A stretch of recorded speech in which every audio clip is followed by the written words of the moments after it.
A1। प्यारे बच्चों और मित्रों नमस्कार। हायर मैथमेटिक्स के इस वीडियो लेक्चर में मैं आपका स्वागत करता हूं। और लाप्लास ट्रांसफॉर्म को पिछले वीडियो लेक्चर में हमने फिनिश किया था और आज के इस वीडियो लेक्चर में हम लोग इन्वर्स लाप्लास ट्रांसफॉर्म को शुरू करेंगे। तो आज के इस लेक्चर में हम लोग ये समझेंगे कि लाप्लास इन्वर्स ट्रांसफॉर्म के लिए डेफिनेशन क्या है, नंबर 1। नंबर 2, हम लोग ये समझेंगे कि लाप्लास इन्वर्स के जो बेसिक फार्मूलेज हैं वो कैसे बनेंगे। एंड नंबर 3, कुछ प्रैक्टिस करेंगे लाप्लास इन्वर्स के फार्मूलास की, ठीक है ना। और अगर समय रहा तो कुछ और थोड़ा सा आगे बढ़ेंगे कि लाप्लास इन्वर्स फाइंड करने के लिए कौन कौन सी टेक्निक्स हैं और कौन कौन सी प्रॉपर्टीज़ हैं। हालांकि प्रॉपर्टीज़ बिल्कुल वही होंगी जो लाप्लास ट्रांसफॉर्म की हैं, इसलिए मेरी आपसे रिक्वेस्ट भी है कि ये वीडियो को आगे देखने की से पहले आप लोग लाप्लास ट्रांसफॉर्म को बहुत अच्छी तरह से पढ़ लें, खासकर उसकी प्रॉपर्टीज़ और जो उसके बेसिक फार्मूलाज हैं उनको देख लें ताकि आपको परेशानी ना जाए। नाउ अब आगे बढ़ते हैं लाप्लास इन्वर्स में कि इसकी डेफिनेशन क्या है। तो इसकी डेफिनेशन बहुत ही आसान है। नाउ डेफिनेशन में ज़्यादा कुछ दम नहीं है, इसकी सिंपल सी डेफिनेशन है कि if Laplace transform of F t, यानी कि कोई फंक्शन है, फंक्शन ऑफ टी, और उसका लाप्लास ट्रांसफॉर्म है f bar s, then Laplace inverse of f bar s is denoted by Laplace inverse of f bar s, or simply defined by L inverse of f bar s, and defined as, simple सी definition है इसकी बच्चों कि Laplace inverse of f bar s is equals to f t, यानी कि जिस function का आप लाप्लास ट्रांसफॉर्म निकाल कर आए थे ठीक वही आपका बेसिकली लाप्लास इन्वर्स होता है, यानी कि आंसर होता है इस प्रक्रिया में। तो इस डेफिनेशन को देख के आप ये समझ सकते हैं कि लाप्लास इन्वर्स फाइंड करने के लिए आपके पास लाप्लास ट्रांसफॉर्म होना ज़रूरी है, और जिन फंक्शंस का लाप्लास ट्रांसफॉर्म निकाला जा सकता है वही किसी न किसी फंक्शन के लाप्लास इन्वर्स बनेंगे। अब ठीक है, ऐसे किसी भी फंक्शन का लाप्लास इन्वर्स एग्जिस्ट नहीं करेगा जिसका कि लाप्लास ट्रांसफॉर्म एग्जिस्ट नहीं करता है। फॉर एग्जाम्पल, आपको पता है कि किसी भी फंक्शन एफ टी का लाप्लास ट्रांसफॉर्म 1 नहीं होता है, ठीक। This is not equals to 1 for any function. किसी भी फंक्शन का लाप्लास ट्रांसफॉर्म 1 नहीं होता है। तो इसका मतलब ये हुआ कि Laplace inverse of 1 is not defined, is not exist. इसका मतलब है कि ये भी एग्जिस्ट नहीं करता है क्योंकि कोई ऐसा फंक्शन ही नहीं था जिसका लाप्लास ट्रांसफॉर्म 1 हो। तो इसका मतलब ये हो गया कि लाप्लास इन्वर्स ऑफ 1 भी एग्जिस्ट नहीं करेगा। तो ये चीज़ अपने दिमाग में रखिएगा।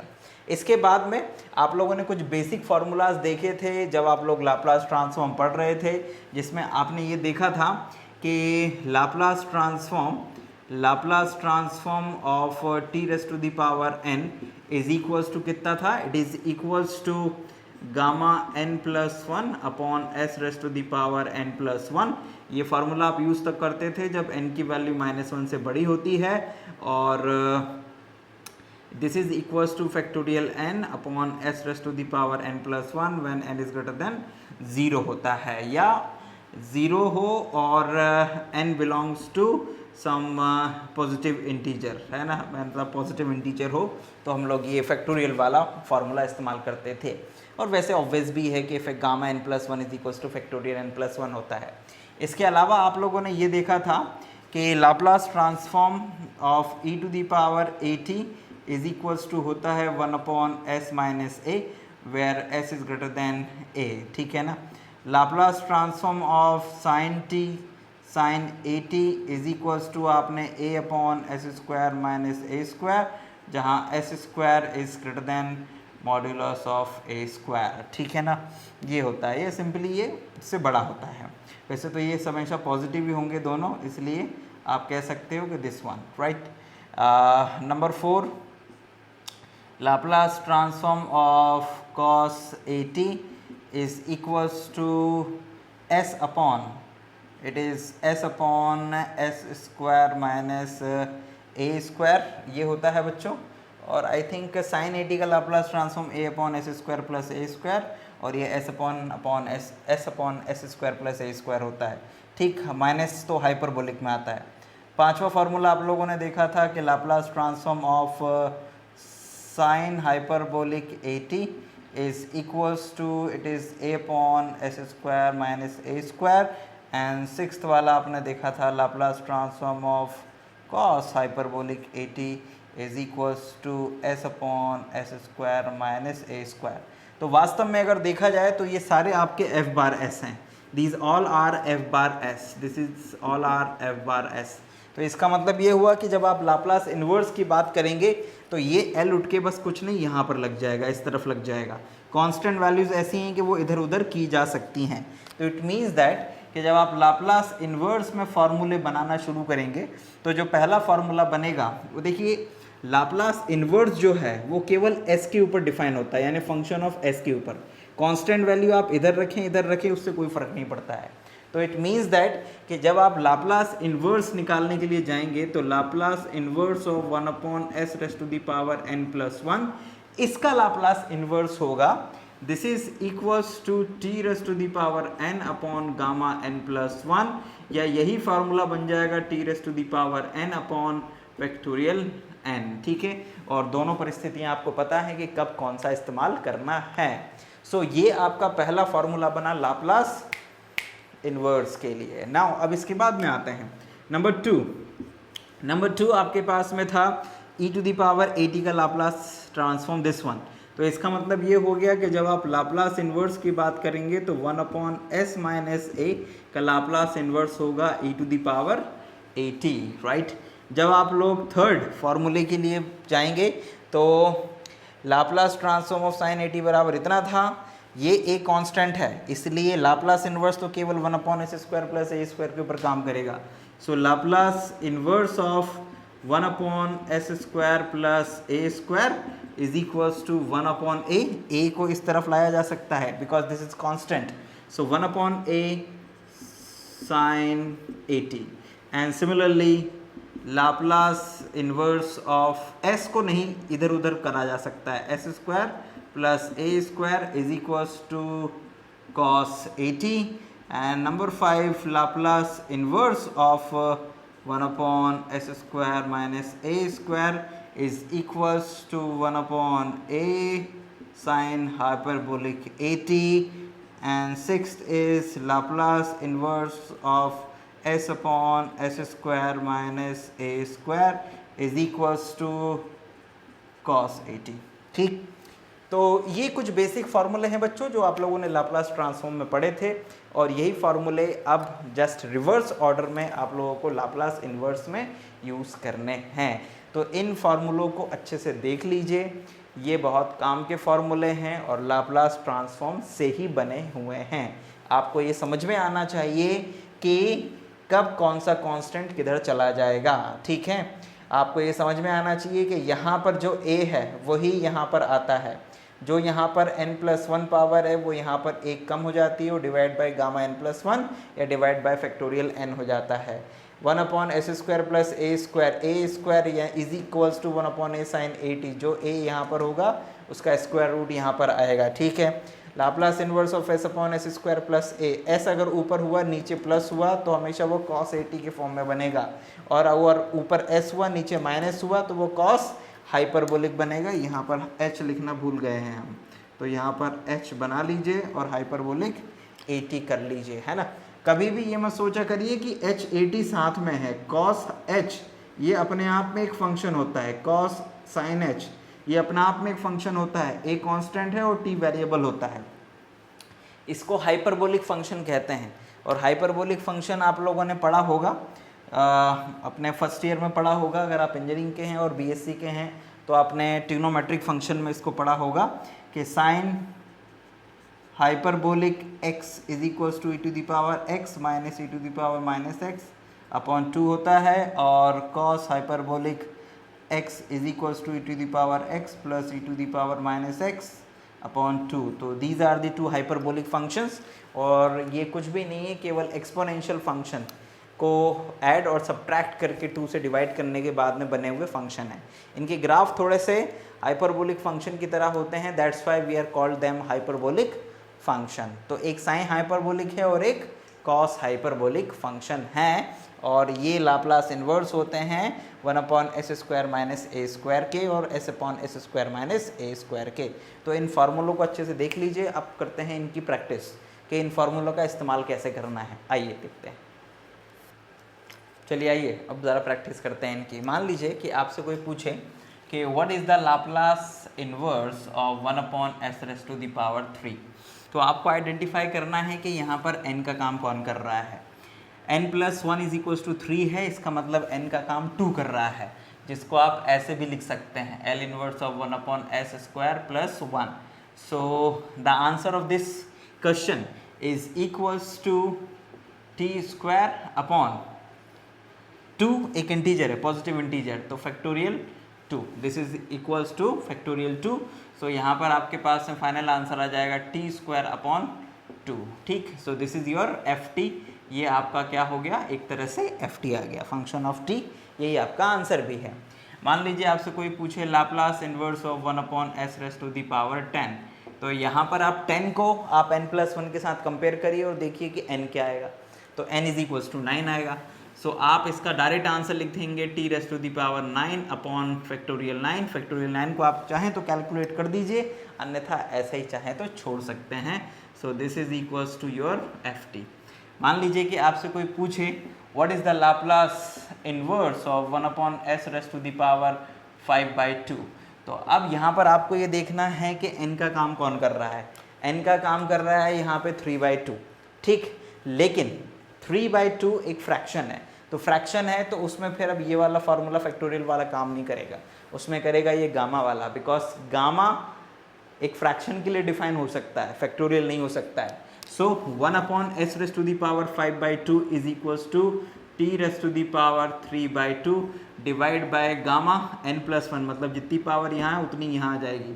सो दिस इज इक्वल्स टू 5/2। अब आपको गामा 5/2 की वैल्यू निकालते आना चाहिए, मतलब अगर आपने गामा फंक्शन पढ़ा है तो ठीक है, और नहीं पढ़ा है तो अब आपने दिमाग में बैठा लीजिए कि गामा n+1 का मतलब होता है n गामा n, ठीक है ना। n गामा n को हम लिख सकते हैं n as it is, n gamma को, इसको, इस गामा n को हम लिख सकते हैं n-1 गामा n-1, और ये ऐसे टूटते हुए जितना चाहें आप तोड़ सकते हैं, जब तक कि इसके अंदर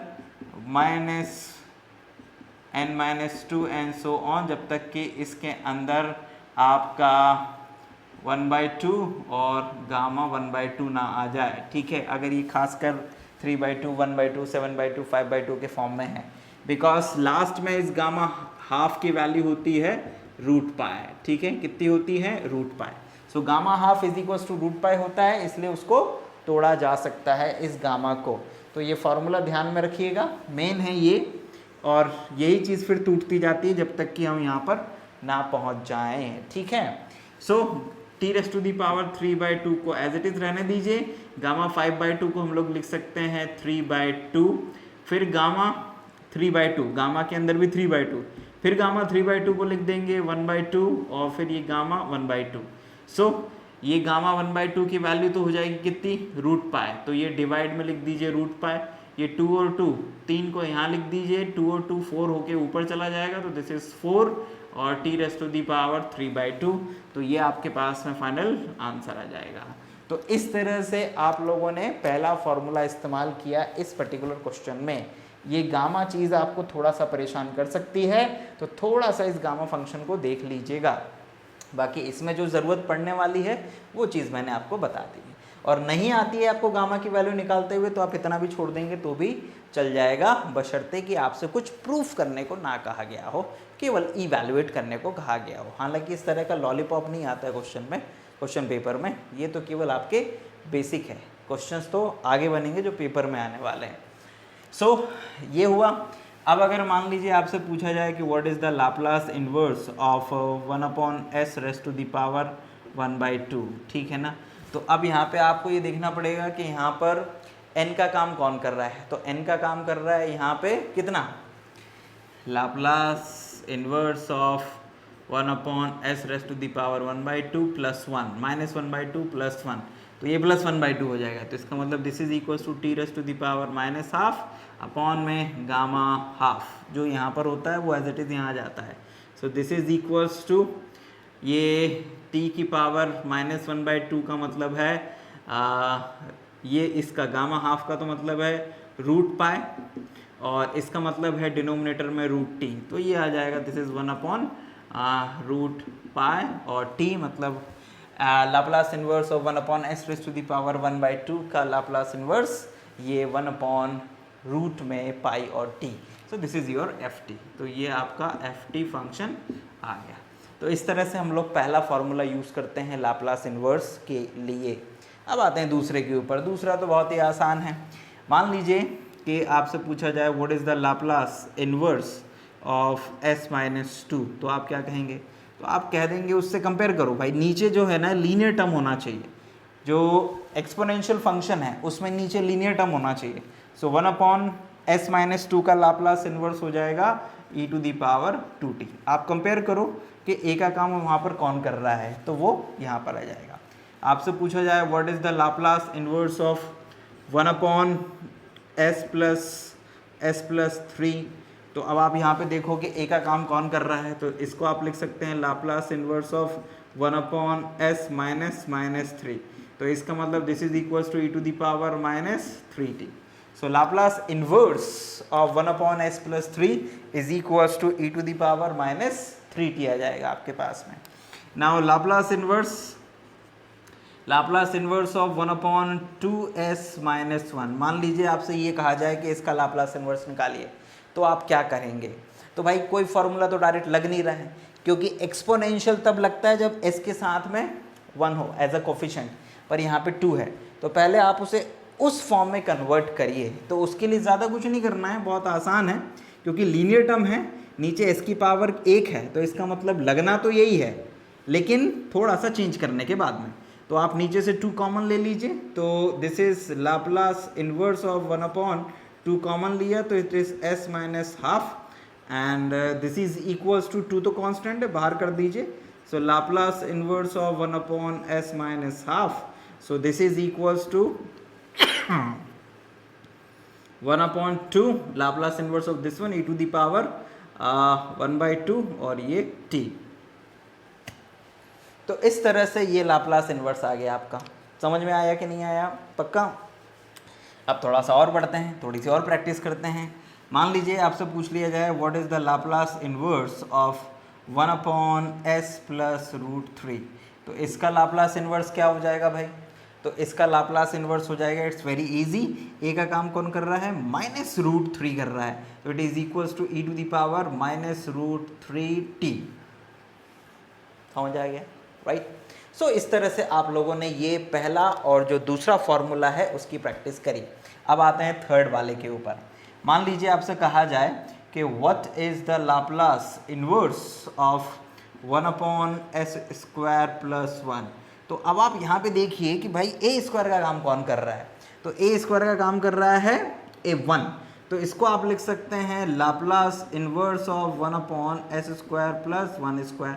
तो आपको a दिख जाएगा कि व्हाट इज a हियर, तो जैसे ही आपको a दिख जाए तो आप फिर फॉर्मूला लगा दीजिए। So this is equals to 1/1 sin at, यानी कि 1 × t, so this is equals to sin t।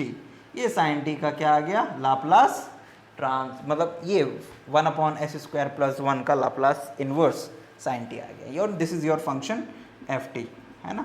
Normally जो भी लाप्लास इनवर्स आता है उसको हम ft से डिनोट करते हैं। कई लोग लाप्लास ट्रांसफॉर्म को कैपिटल Fs से भी डिनोट करते हैं, ठीक है ना, और इसके लाप्लास इनवर्स को सिंपली ft लिख देते हैं, ठीक है। तो ये मैं यहाँ पर f/s यूज़ करता हूँ, कई लोग fs यूज़ करते हैं, तो उससे कोई फ़र्क नहीं पड़ता। मेन है कंसेप्ट कि आप कंसेप्ट को समझें, ठीक है।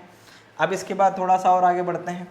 मान लीजिए कि आपसे पूछा जाए what is the Laplace inverse of 1/s² + 4, तो अब आपको समझना है कि यहाँ पर a का काम कौन कर रहा है.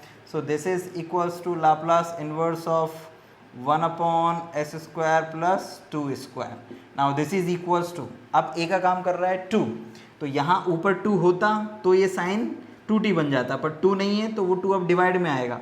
So this is equals to 1 upon 2 sine 2t, right, sine 2t, and this is equals to fs. ठीक है, not fs, it is ft, it is ft. Now अब थोड़ा सा और आगे बढ़ते हैं. लाप्लास इन्वर्स फाइंड करेंगे हम लोग किसका, लाप्लास इन्वर्स फाइंड करेंगे 1 अपॉन एस स्क्वायर प्लस, मान लीजिए यहाँ पर 3 लिखा हुआ है. अब 3 लिखा है तो 3 को पहले स्क्वायर के टर्म्स में लिखना पड़ेगा, तो आप इसको लिखेंगे कुछ इस तरह से 1 upon L inverse of 1 upon s square plus root 3 का स्क्वायर. तो अब जैसे ही आप रूट 3 का स्क्वायर लिखेंगे तो आपको a दिखने लगेगा कि a का काम कौन कर रहा है, तो a का काम कर रहा है root 3. So this is equals to 1 upon root 3 Laplace inverse of 1 upon root 3, और डायरेक्ट लिख दीजिए यहाँ पे साइन रूट 3 और ये t. So the answer of this 1 upon s square plus 3 is equals to 1 upon root 3 sine root 3 t.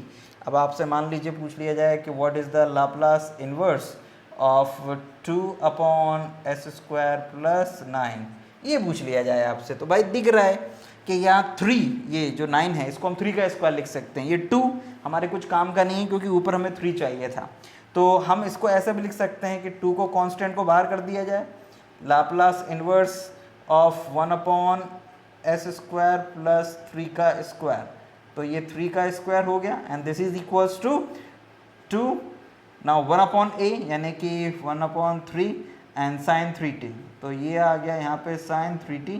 Now this is equals to sine 2 upon 3 और ये sign 3t, तो ये उसका लाप्लास क्या आ गया, इन्वर्स आ गया. तो इस तरह से बच्चों आप लोगों ने लगभग 3 फॉर्मूलों की प्रैक्टिस करी. सो आई होप कि ये जो प्रैक्टिस है आपको समझ में आ रही होगी. आ रही है कि नहीं आ रही है, खुद से प्रैक्टिस भी करना, राइट. कई सारे क्वेश्चंस जो हैं वो खुद लगा के देखना, छोटे छोटे से पहले फॉर्मूलों की प्रैक्टिस करना, तो फिर धीरे धीरे फिर उसमें हम लोग और आगे आगे आगे आगे बढ़ेंगे. ठीक है ना, स्टेप बाय स्टेप बढ़ रहे हैं हम लोग. अभी पहले फॉर्मूले देखें, अब उनकी प्रैक्टिस कर रहे हैं कि कैसे उनकी लाप्लास इन्वर्स फाइंड किए जाते हैं, क्योंकि यही छोटी छोटी चीज़ें फिर क्या कहते हैं एक के साथ 2-3 मिल के आएंगी, तो फिर आपको तब भी आसान लगेगी कि पहले हमें उसे उस रूप में बदलना है. जितने भी लाप्लास इन्वर्स के क्वेश्चन आएंगे पहले उन्हें इस रूप में बदलना पड़ेगा, तभी हम उनके लाप्लास इन्वर्स फाइंड कर पाएंगे. या फिर जो प्रॉपर्टीज से हमारे पास में नए स्पेशल फॉर्म्स बनेंगे लाप्लास इन्वर्स निकालने के लिए, उन फॉर्म्स में बदलना पड़ेगा. ठीक है, तो ये तो फिलहाल अभी बेसिक्स हुए, अभी और प्रैक्टिस करनी है इन फॉर्मूलों की, तो आइए वो करते हैं. नाउ अब भाई मान लीजिए आपसे पूछे Laplace inverse of s upon s square plus 1, आपसे कोई इसका लाप्लास इन्वर्स पूछे, तो ऊपर s है नीचे एस स्क्वायर प्लस 1 है, तो प्लस है तो आप समझ जाइएगा कि ये साइन कॉस में से किसी का एक है, लेकिन s ऊपर है तो ये कॉस का ही बनेगा. अब यहाँ पर इस 1 को आप लिख सकते हैं 1 का स्क्वायर, मतलब a का काम कौन कर रहा है, 1 कर रहा है. So the Laplace inverse of s upon s square plus 1 square, यहाँ पर देखिए तो ये आ जाएगा आपका cos t. So the Laplace inverse of this one is cos t. उसी तरह आपसे अगर कोई पूछे कि Laplace inverse of s upon s square plus 5, ठीक है ना, तो फिर वही कि s तो ठीक है ऊपर नीचे, लेकिन a का स्क्वायर बनाना ज़रूरी है. ठीक, और प्लस है तो साइन या कॉस में से किसी का बनना है. So Laplace inverse of s upon s square plus root 5 का whole square. So this is equals to, अब यहाँ पर s है, ठीक, तो ये cos का बनेगा, cos के लिए 1 अपॉन a की ज़रूरत नहीं होती है. So the answer is cos root 5t. तो ये उसका लाप्लास इन्वर्स आ गया. ठीक है ना, एंड इसको आप चाहें तो ft लिख सकते हैं. ज़रूरी नहीं है केवल इतना क्वेश्चन होता तो ft लिखने की ज़रूरत नहीं, यही लिख दिया वही काफ़ी है, लेकिन ft आगे ज़रूरत पड़ेगा प्रॉपर्टीज़ में, इसलिए लिख दिया है ना कि this is treated as a ft. ये ft है, ठीक है ना, जब आपने इसका लाप्लास इन्वर्स निकाला तो. अब अगर मान लीजिए कि आपसे कोई पूछे Laplace inverse of 2s upon 2s² plus 3। आपसे कोई इसका लाप्लास इन्वर्स पूछे तो आप क्या करेंगे? तो भाई पहले तो आप ये देखिए कि क्या ये आपके किसी फॉर्मूले में फिट हो रहा है। तो फिट हो रहा है, हो तो रहा है, s² प्लस 3 हो रहा है, लेकिन ये s² के साथ जो 2 है ना, ये फिट नहीं हो रहा है। तो इसका मतलब इस 2 को हटाना पड़ेगा वहाँ से। तो इस 2 को कैसे हटाएंगे? इस 2 को हटाने के लिए आप ये 2s, ठीक है, नीचे से 2 कॉमन लीजिए। तो 2 कॉमन लेंगे तो अंदर बचेगा s² प्लस 3/2। ये आ गया आपके पास में। अब ये 2 से 2 काट दीजिए। सो ये आ जाएगा Laplace inverse of s upon s² plus 3/2। तो 3/2 को लिख देते हैं √3/2 और ये होल स्क्वायर। अब a का काम कौन कर रहा है वो आपको स्पष्ट रूप से दिख रहा होगा। So the final answer is cos √3/2 और ये t, ठीक है ना। रूट के अंदर है 3/2, t लेकिन अलग है, t पर रूट नहीं है, बी केयरफुल, है ना। सो दिस इज योर आंसर। तो इस तरह से आप cos AT के लिए लाप्लास इन्वर्स निकाल सकते हैं। अब आते हैं अपन लोग किसके ऊपर? अब हम लोग आते हैं यहाँ पर, Laplace inverse of this one. तो ये बहुत ही आसान है, जिस तरह से ये आपने किए वैसे ही वो है। सो आपसे कोई पूछे कि लाप्लास इन्वर्स ऑफ 3/s² - 4, तो आप क्या बताएंगे? तो बहुत ही आसान सी बात है भाई कि माइनस है तो इसका मतलब कॉस या साइन हाइपरबोलिक में से किसी का है, लेकिन ऊपर कांस्टेंट है मतलब साइन का ही है पक्का। तो भाई यहाँ पर 4 है, इसको पहले 2 का स्क्वायर कर लो। तो लाप्लास इन्वर्स ऑफ ये 3 कांस्टेंट है, इस 3 को तो बाहर कर दो। 3 को बाहर कर दिया, 1/s² - 2 का स्क्वायर। इसको आप डायरेक्ट लिख दीजिएगा, 1/s² - 2 स्क्वायर इज 3। और क्योंकि यहाँ 2 होना ज़रूरी था फॉर्मूले के अकॉर्डिंग, ये ऊपर यहाँ 2 होना ज़रूरी था, 2 नहीं है तो डिवाइड में 2 लेके जाएंगे। So this is equals to 1/2 sine hyperbolic 2t। So the answer is 3/2 sine hyperbolic 2t। तो ये इसका लाप्लास इन्वर्स हो गया। अब आपसे कोई पूछे लाप्लास इन्वर्स ऑफ 6/s² - 9। अब कोई आपसे इसका लाप्लास इन्वर्स पूछे तो 9 को पहले आपको होल स्क्वायर में लिखना पड़ेगा। तो लाप्लास इन्वर्स ऑफ 6 से पहले 3s² - 3 का स्क्वायर। अब भाई ऊपर कांस्टेंट है, s नहीं है, तो इसका मतलब ये हुआ कि आपको यहाँ पर 3 चाहिए, तो आप यहाँ पर 3 लिख दीजिए। अब ये है 6, 3 लिख गया है, तो इस 3 को 6 बनाने के लिए 2 और चाहिए। तो आप चाहो तो यहाँ पर मल्टीप्लाई 2 कर दो, फिर इस 2 को तो आप बाहर कर दो, 2 बाहर हो गया। लाप्लास इन्वर्स ऑफ 3/s² - 3 का स्क्वायर। अच्छा, ये तो मैं आपको समझाने के लिए बता रहा हूँ, आप अगर इसके बाद डायरेक्ट आंसर भी लिख देंगे ना तो भी चलेगा, ठीक, लेकिन वो बनता कैसे है वो स्टेप बाय स्टेप बस आपको बता रहा हूँ। So this is equals to, final answer is 2 और ये बन जाएगा आपका साइन हाइपरबोलिक 3t। सो ये उसका लाप्लास इन्वर्स आ गया, किसका? 6/3² - 9 का। अब आपसे कोई पूछ ले कि लाप्लास इन्वर्स ऑफ s/s² मान लीजिए यहाँ पर आपसे पूछ ले this is 16। So Laplace inverse of s/s² - 16, तो ये सिंपली आप यहाँ पे 4 का स्क्वायर कर देंगे तो ये बन जाएगा कॉस हाइपरबोलिक 4t। आपसे पूछ ले कोई Laplace inverse of s/s² plus 25, मान लीजिए आपसे कोई ये पूछ ले। So what is the Laplace inverse of this one? अब कंफ्यूज मत हो जाइएगा, प्लस है और ऊपर s है, तो this is equals to cos what? Cos 5t, क्योंकि 25 को हम लोग क्या लिख सकते हैं? 5 का स्क्वायर लिख सकते हैं। सो इस तरह से बच्चों आप लोगों ने ये जो लाप्लास इन्वर्स के कुछ फॉर्मूले थे बेसिक, उनकी प्रैक्टिस करी। अब ये तो सिंपल से एक एक प्रैक्टिस करी, एक एक फॉर्मूले की। अब कुछ क्वेश्चंस ऐसे हैं जो एक साथ आ सकते हैं, जिसमें एक से ज़्यादा लाप्लास इन्वर्स के फॉर्मूले लग सकते हैं। फॉर एग्जांपल, मान लीजिए आपसे कोई पूछ ले कि find the Laplace inverse of, suppose that यहाँ पे कुछ ऐसा लिखा हुआ हो, इट इज़ इक्वल्स टू, मान लीजिए कि यहाँ पर ऐसा लिखा हुआ है s³ लिखी हुई है यहाँ पर, ठीक है ना, प्लस 1/s + 3 लिखा हुआ है, और माइनस में यहाँ पर लिखा हुआ है s upon s square plus 1। तो अब आप इसका लाप्लास इन्वर्स कैसे निकालेंगे? तो इसका लाप्लास इन्वर्स निकालने के लिए कुछ नहीं, लाप्लास इन्वर्स को तोड़ लीजिए पहले। तो लाप्लास इन्वर्स को तोड़ेंगे तो ये कैसे बनेगा, ये सभी के ऊपर लाप्लास इन्वर्स बारी बारी से डिस्ट्रीब्यूट हो जाएगा।